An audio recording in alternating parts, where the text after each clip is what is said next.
നമ്മുടെ കേരളത്തിൻ്റെ അവയവങ്ങൾ ഓരോന്നോരോന്നായി ഊരിവിറ്റ് പലിശ ഇനത്തിൽ കടം വാങ്ങിക്കൊണ്ടിരിക്കുകയാണ് കേരളത്തിൻ്റെ ഗവൺമെൻറ്. ഏതാണ്ട് 2019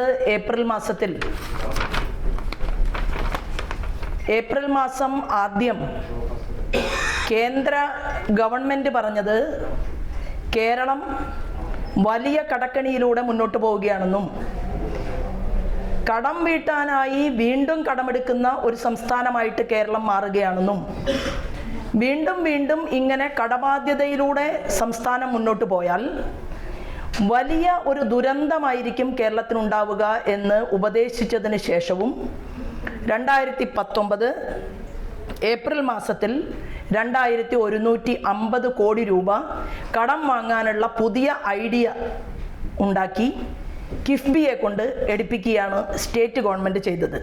ഇനിയിപ്പോൾ ബാക്കി കേരളത്തിൽ കടമെല്ലാ സ്ഥലത്തു നിന്നും വാങ്ങിക്കഴിഞ്ഞു.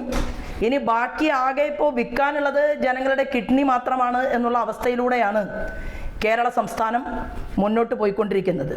പ്രതിപക്ഷത്തിൻ്റെ റോൾ എന്താണ്?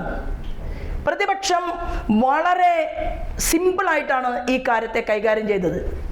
അവർ പറയുന്നത് ഇത് ഒരു ഇലക്ഷൻ സ്റ്റണ്ടാണ് എന്നുള്ള മാർക്സിസ്റ്റ് പാർട്ടിയുടെ അഭിപ്രായത്തോട് ചേർന്ന് നിന്നുകൊണ്ട് എന്തുകൊണ്ട് പ്രതിപക്ഷം ഇവിടെ പ്രതികരിക്കുന്നു?